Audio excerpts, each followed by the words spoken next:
Okay, this is chapter 28 of A Good Girl's Guide to Murder. 28. Why? Pip asked again when Naomi had stared wordlessly down at her feet long enough. Someone made us, she sniffed. Someone made us do it. What do you mean?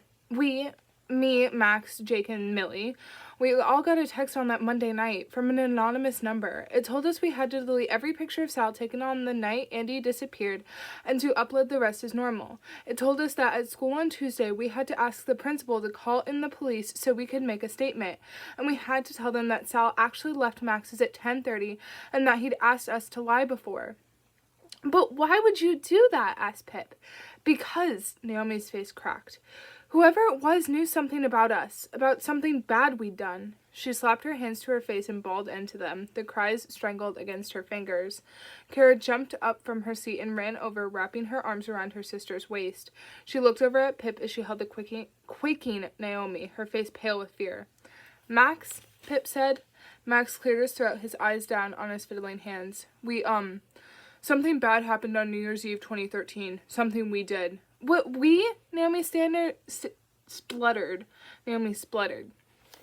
We, Max, it happened because of you. You got us into it, and you're the one that made us leave him there. You're lying. We all agreed at the time, he said. I was scared. Naomi, Pip said. We went out to this party in Stamford, she said, and we all had a lot to drink. When the party got shut down, it was impossible to find a ride. We couldn't get a taxi, and it was freezing outside. So Max, who'd driven us there, said that actually he hadn't drunk that much and was okay to drive, and he convinced me, Millie, and Jake to get in the car with him. It was so stupid. Oh, God, if I could go back and change one thing in my life, it would be that moment. She trailed off. Sal wasn't there? Pip asked. No, she said. I wish he had been, because he'd never let us be that stupid. He was with his brother that night. So Max, who was already just as drunk as the rest of us, was driving too fast up the highway. It was like 4 a.m. and there was no other cars on the road.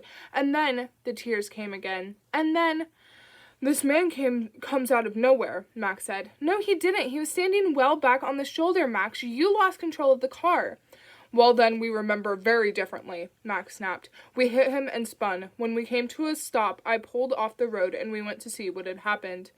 Oh, God, there was so much blood, Naomi cried, and his legs were bent all wrong. He looked dead, okay, Max said. We checked to see if he was breathing, and we thought he wasn't. We decided it was too late for him, too late to call an ambulance. And we'd all been drinking, so we knew how much trouble we'd be in. Criminal charges, prison. So we all agreed, and we left. You made us, Naomi said. You got inside our heads and scared us into agreeing because you knew you were the one really in trouble. We all agreed, Naomi, Max shouted, a red flush creeping to the surface of his face. We drove back to my house because my parents were in Dubai. We cleaned off the car and then crashed it again into a tree just before my driveway. My parents never suspected a thing and got me a new one a few weeks later. Kara was now crying too, wiping the tears before Naomi could see them. Did the man die? Pip said. Naomi shook her head. He was in a coma for a few weeks. He pulled through, but her face creased in agony. He's paraplegic. He's in a wheelchair. We did that to him. We should never have left him. They all listened as Naomi cried, struggling to suck in air between the tears. Somehow, Max eventually said, someone knew what we'd done. They said that if we didn't do anything they asked, they would tell the police. So we did it. We deleted the pictures and we lied to the police. But how did someone find out about the hit and run? Asked Pip. We don't know, Naomi said. We all swore to never tell anyone ever, and I never did. Me neither, Max said. Naomi looked over at him with a weepy scoff. What? He stared back at her. Me, Jake, and Millie always thought you were the one that let it slip. Oh, really? He spat. Well, you're the one that got completely plastered like every night. I never told anyone, he said, turning back to Pip now. I have no idea how someone found out. You have a pattern of letting things slip, said Pip. Naomi, Max accidentally told you were MIA for a while the night Andy disappeared. Where were you? The truth. I was with Sal, she said. He wanted to talk to me upstairs alone, about Andy. He was angry at her about something she'd done. He wouldn't say what. He told me she was a different person when it was just the two of them, but he could no longer ignore the way she treated other people. He decided that night he was going to end things with her, and he seemed almost relieved when he came to that decision. So, just to be clear, Pip said, Sal was with you all at Max's until 12:15 the night Andy disappeared. On the Monday, someone threatens you, makes you go to the police, say he left at 10:30, and to delete all trace of him from that night. The next day, Sal disappears and is found dead in the woods. You know what this means, don't you? Max looked down, picking at the skin around his thumbs. Naomi covered her face again. Sal was innocent. We don't know that for sure, Max said. Sal was innocent. Someone killed Andy, and then they killed Sal after making sure he'd look guilty beyond reasonable doubt. Your best friend was innocent, and you've all known it for over 5 years. I'm sorry, Naomi wept. I'm so sorry. We didn't know what else to do. We were in too deep. I never thought that Sal would end up dead. I thought if we just played along, the police would catch whoever had hurt Andy. Sal would be cleared and we'd all be okay. We told ourselves it was just a small lie at the time. Sal died because of your small lie. Pip's stomach twisted with a rage tempered by sadness. What are you going to do with the photo? Max asked quietly. Pip looked over at Naomi, whose red, puffy face was etched with pain. Kara was holding her hand, staring at Pip with silent tears.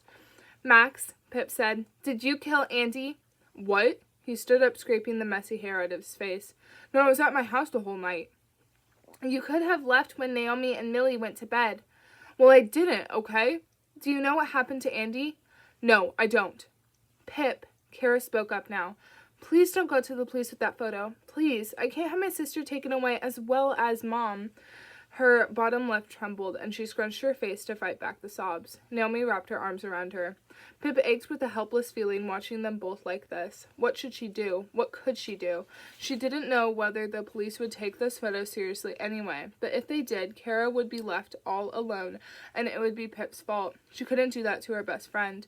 But what about Ravi? Sal was innocent, and there was no question of her abandoning him now. Her heart fell away to her stomach. There was only one way through this, she realized. I won't go to the police, she said. Max heaved a sigh and Pip eyed him, disgusted, as he tried to hide a faint smile crossing his mouth. Not for you, Max, she said, for Naomi, for what your mistakes have done to her. They're my mistakes, too, Naomi said quietly. I did this, too. Kara walked over to Pip and hugged her from the side, tears soaking into her shirt. Max left then without another word. He packed up his laptop and notes, swung his bag on his shoulder, and took off toward the front door. Kara went to splash her face in the sink and filled up a glass of water for her sister. Naomi was the first to break the silence. I'm so sorry, she said. I know, Pip said, still grappling with the decision. I won't go to the police with the photo. She paused. Because I don't need Sal's alibi to prove his innocence. There's another way. What do you mean? Naomi sniffled. You're asking me to cover for you, and I will, but I can't cover up the truth about Sal. She swallowed, and it grated all the way down her throat.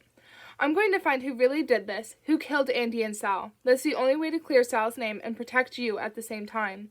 Naomi hugged her, burying her face into Pip's shoulder. Please do, she said quietly. He's innocent, and it's killed me every day since. Pip stroked Naomi's hair and looked over at Kara, her best friend, her sister, as a weight settled onto her shoulders, the world heavier than it had ever been before.